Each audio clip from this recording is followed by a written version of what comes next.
optimized international team works various locations and it acts as one.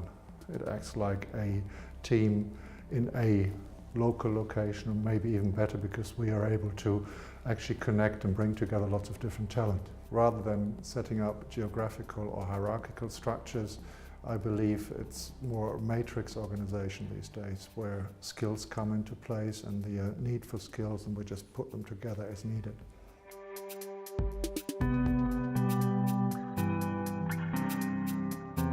The major driver for the rise of virtual teams is technology. It's cloud-based technology that now enables us to bring together teams and make them collaborate through time zones, through different locations as one team. So Speexx, for example, is a company with 7 offices from China, Europe, US to Brazil. We're about 1,500 staff and trainers, and those people basically work everywhere. So the technology that we use is cloud-based technology to make them collaborate, to make them communicate.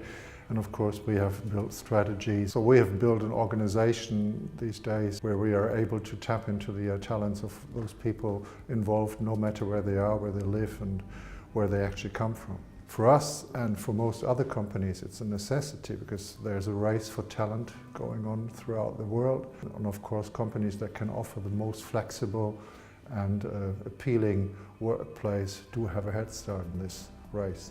When talking to our customers, we see that they find optimizing the team-based model and into a virtual model, they see increased customer satisfaction, they see increased employee satisfaction, productivity, and many different benefits they wouldn't have if they wouldn't be using cloud-based technology to foster virtual teams. And of course, organization can also maximize their talent pool while minimizing costs. Working with virtual teams obviously allows us not to house vast internal teams.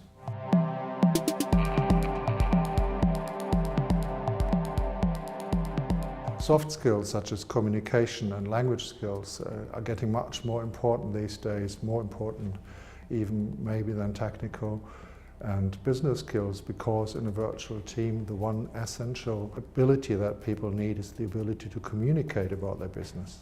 Another challenge comes in when we talk about an organization's mission, values and vision, because I believe that throughout different cultures, throughout different time zones, it's very important to build structures to align the communication about those topics. One major challenge comes in with management hierarchies. I believe that decentralized structures result in flatter hierarchies necessarily and into a need for much more communication, increased communication. And this is something that we see management structures still sort of resist against.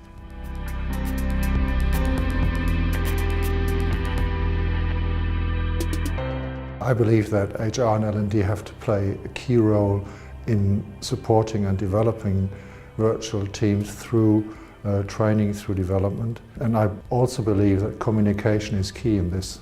There are a number of practical steps that HR directors and L&D can take. First of all, to get the communication strategy right, you have to define a framework and various levels of use of language throughout your organization. This is a crucial first step to facilitate collaboration and communication amongst international teams. In a second step, against those KPIs, if you wish to achieve this, it's important to use a globally standardized framework, not regional skill sets, to analyze and to gauge the skills of your workforce. Then, of course, there is no one-size-fits-all. You need to tailor the communication strategy to the needs of your workforce. Not everyone needs the same skill set. Not everybody needs to have the same level of language proficiency within your organization. So again, the KPIs, and through the analysis, you need to find the right set of skills to be applied to your workforce. Then, of course, it's use it or lose it. You need to actually encourage knowledge sharing between teams, make people meet in virtual team meetings, make them communicate, help them to use the language and help them to actually use the language on the background of their job.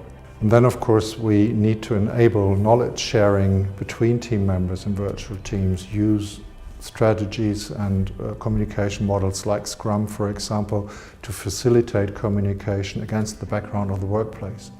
And of course, to facilitate all this, we need to help our workforce to use the technology that helps us communicating across borders and throughout virtual teams. So that would be cloud-based technology, would be virtual classroom technology, lots of tools that need to be actually trained and need to be put in front of the workforce to be used to communicate. And of course, to facilitate all this, we need to help our workforce to use the technology that helps us and helps them communicate across borders and in virtual teams.